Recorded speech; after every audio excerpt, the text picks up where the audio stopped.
Simagic turns into one of the most respected sim hardware producers in the last few years, with some cool innovations and great quality products for decent prices, but the competition in the sim world is pushing hard, and none of those companies is even allowed to take a breath or relax with their existing line of gear. I have seen tons of marketing lately about the new Evo bases, promising better experience with the new motor design and better electronics, but let's put those promises to test and see if that's just marketing or those promises are actually true. In this video, I will talk about the Alpha Evo Pro, the 18 Nm version of that new line, which I test for a few weeks now on my Track Racer 160 SV2 testing rig, but they also have sent here the 9 Nm Sport, which will be also tested soon, and if that's the one you're interested, stay around and see how it performs against the competition. The necessary disclaimer first: Simagic provide those units for review purposes without any conditions, but objective opinion, and that's what I will do in that video. So let's start with the hardware upgrades over the previous gen of direct drive bases. They claim they have built new 5-pole in-house design motor with low inertia and zero cogging. To test that improvement, the motor must be turned off, and rotating the shaft there must be zero magnetic ripples. I have to agree that this is insanely smooth feeling without any ripples at all and almost zero resistance.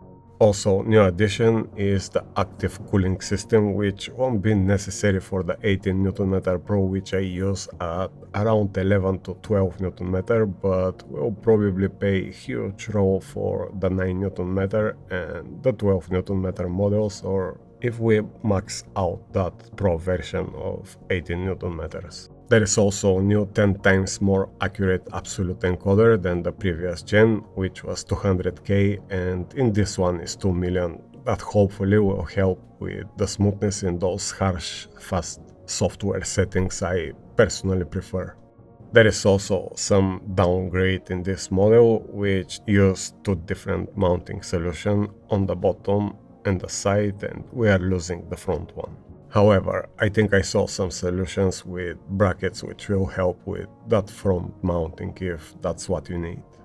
One more upgrade we are getting in this model is the compass, which this time is integrated into the base, and they promise improved data transmission.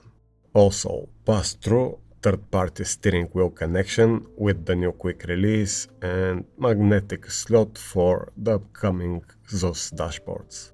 On the gimmicky side, LED ring around the shaft with telemetry data, which won't be visible behind the wheel, but may give some ambient light in dark environments and maybe look cool for streaming or videos and give clue to the audience about the TC, ABS or any other effects activations.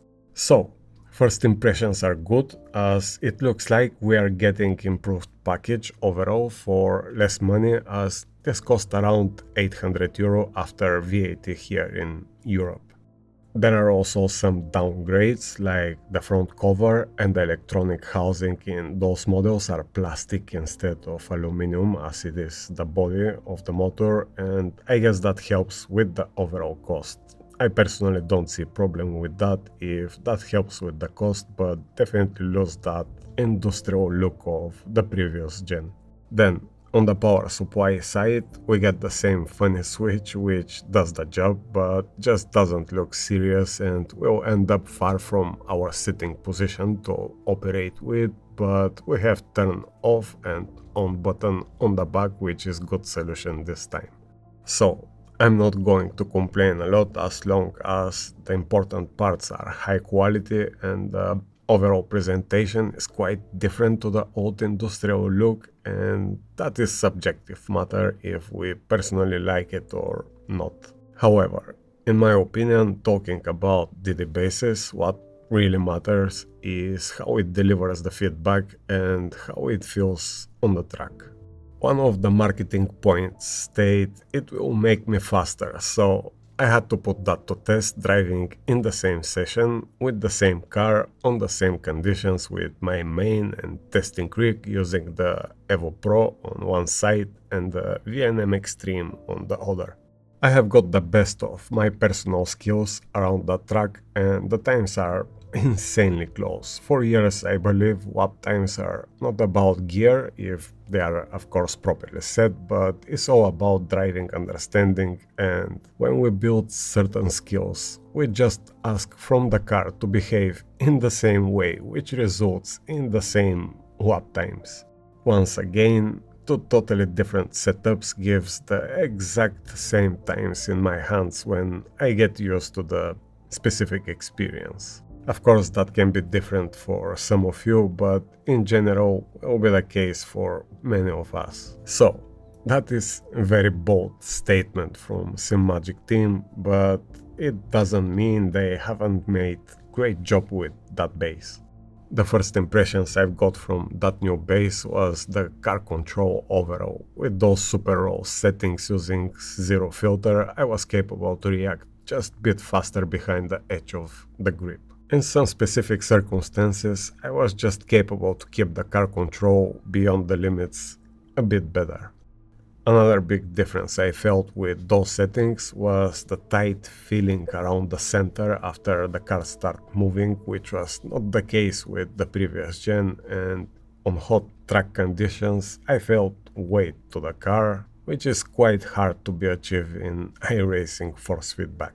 For those who know iRacing will get my point. On 50 degrees track state, I felt weight like I was driving on very cold asphalt. It felt like I have somehow more grip, which, as I've said, it doesn't translate into better lap times, but was definitely better experience. Also, I felt just a bit more raw details than my VNM, which you know I love a lot. To make sure all that was not just my imagination, I asked my friend who drives daily for a year with the Alpha Ultimate to take a ride, and somehow he was blown away with the car control he has on my open wing car setup, which is quite aggressive, and was constantly repeating that this base feels faster than his Alpha Ultimate. Now remember, those are as raw settings as it can get without any filters, and that base still felt smooth enough for everyday use and at the same time relatively quiet. I'm not saying absolutely smooth, but for my taste smooth enough, that's for sure.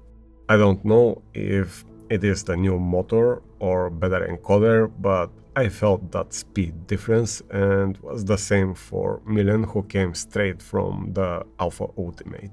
Definitely more details and more overall control beyond the limits, and when I start playing with the filters while he was doing his laps, at some point he said that the base become closer to the ultimate characteristics, which leads me to believe that the new hardware is indeed better, as it can be used without those filters for maximum responsiveness and still be pleasant to drive.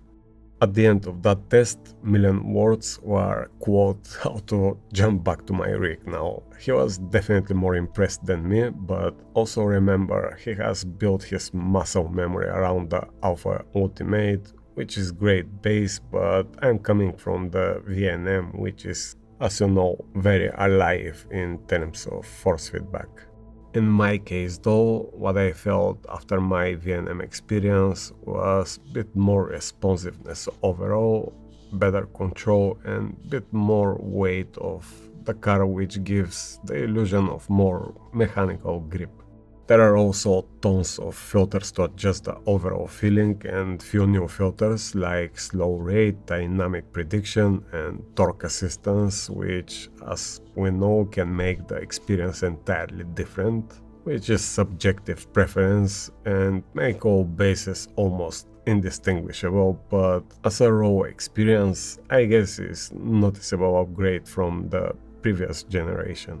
Moving to other titles, the feedback is getting even smoother in ACC for example, and quite similar in AMS2 and AC Evo. Those same characteristics remain.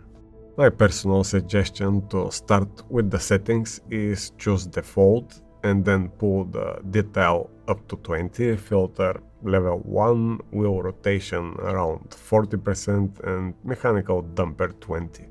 Those will give you incredibly responsive wheel, but if that's too raw for you, start adding some slow rate and filter level till it's smooth enough for you and your taste without losing the responsiveness of that feedback.